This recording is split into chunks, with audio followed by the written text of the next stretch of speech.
16 জন মেহমানকে মাত্র 20 কেজি মাংস দিয়ে বিদায় করলাম। শুনতে অবাক হলেও এটাই কিন্তু সত্যি। প্রিয়টা ছিল পহেলা বৈশাখে। মনে একটা ঘোরাঘুরির কোনো প্ল্যান ছিল না। আপনাদের ভাইয়াকে বলেছিলাম ভালো মন্দ কিছু বাজার করে আনতে, রান্না করে আজকে ভালো মন্দ খাবো, কিন্তু তার মধ্যে চলে আসলো মেহমান। কিন্তু বাজার তো আগে থেকেই করা শেষ, যা বাজার করে আনছে এটা দিয়ে আমার চালাতে হবে। ভাবলাম মাংস দিয়ে খিচুড়ি করব, কিন্তু আমার ছোট বাবু ওটা তো খেতে পারবে না, তার জন্য ওর আলাদা করে একটা তরকারি রান্না করে নিলাম কাঁচকলা দিয়ে। আর এখানে মাছের ডিম ছিল, সেটা ভাজি করে নিচ্ছি। মাছের ডিমটাও খিচুড়ির সঙ্গে দিব মেহমানদের, তাই জন্য এটাই ভাজি করা। মাছের ডিম ভাজা আমাদের পরিবারের সবার অনেক পছন্দের। কড়াইয়ের মধ্যে খানিকটা তেল দিলাম, তারপর দিলাম পেঁয়াজ কুচি, তারপর দিলাম রসুন থেতো করা, দিয়ে তার মধ্যে মাংস আর চুই ঝাল দিয়ে সুন্দর করে একটু নাড়িয়ে নিব। তারপর এটার মধ্যে মিক্সড করে দিব হচ্ছে বাটা মশলা, আদা বাটা, জিরা বাটা, তারপর যত ধরনের গুঁড়া মশলা আছে সবকিছুই দিয়ে দিব। লবণ দিয়ে দিলাম, সাথে ছিল হলুদ গুঁড়ো, গরম মশলা গুঁড়ো, জিরা গুঁড়ো, ঝালের গুঁড়ো, মানে যত ধরনের গুঁড়ো মশলা আছে সবকিছুই আমি এর মধ্যে দিয়ে দিয়েছি। আর মশলা কিন্তু আমি বেশি পরিমাণে ইউজ করছি,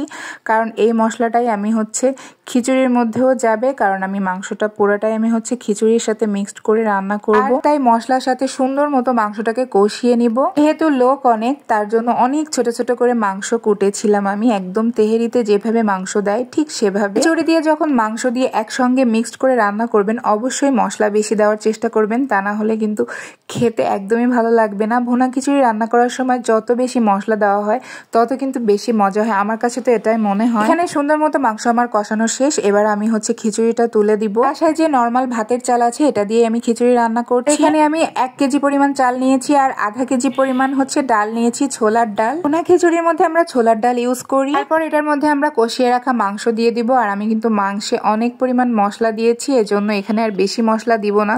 এখানে জাস্ট অল্প একটু আদা বাটা, জিরা বাটা, গরম মশলা থেতো করা, তারপর হচ্ছে সমস্ত গুঁড়ো মশলাগুলো অল্প অল্প করে দিয়ে দিব। আর পেঁয়াজটাও আমি দিয়ে দিয়েছি অল্প একটু, পরে আবার বেরেস্তা ইউজ করব। এখানে আমি চালের সাথে সমস্ত মশলা মাংস সুন্দরভাবে মিশিয়ে নিব। আমি কিন্তু মাংসটাকে খুব সুন্দর মতো কষিয়ে সেদ্ধ করে নিয়েছিলাম, মানে পুরাটা সেদ্ধ না, 80% সেদ্ধ করেছিলাম। তো খিচুড়ির মধ্যে যেও একটু সেদ্ধ হবে, আর এই চালটা সেদ্ধ হতে একদমই সময় লাগে না, তার জন্য একটু বেশি করেই সেদ্ধ করে নিয়েছিলাম। তারপর এর মধ্যে দিয়ে দিলাম নারকেলের দুধ। আর নারকেলের দুধ দিয়ে ভুনা খিচুড়ি রান্না করলে অনেক সুন্দর একটা স্মেল বের হয়, নারকেলের ফ্লেভারটা জাস্ট অসাধারণ লাগে খেতে। তারপর এখানে পর্যাপ্ত পরিমাণ আমি হচ্ছে পানি মিক্সড করে নিয়েছি। মিক্সড করে এটাকে জাস্ট এভাবে করেই হচ্ছে রান্না করে নিব, এটার আর কোনো কাজ নাই, শুধু একটু লবণ চেক করব মাঝে। আর এই যে অল্প একটু মাংস দিয়ে আমি খিচুড়ি দিয়ে একসঙ্গে মিক্সড করে যে রান্না করেছি, এই রান্নাটা খেয়ে সবাই অনেক বেশি পছন্দ করেছে।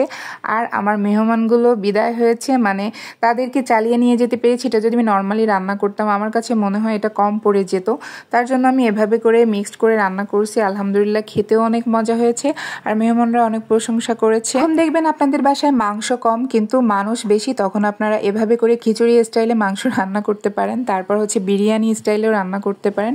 আমি তো এভাবেই করি। যাই হোক, ভিডিওটা এ পর্যন্ত। আল্লাহ হাফেজ।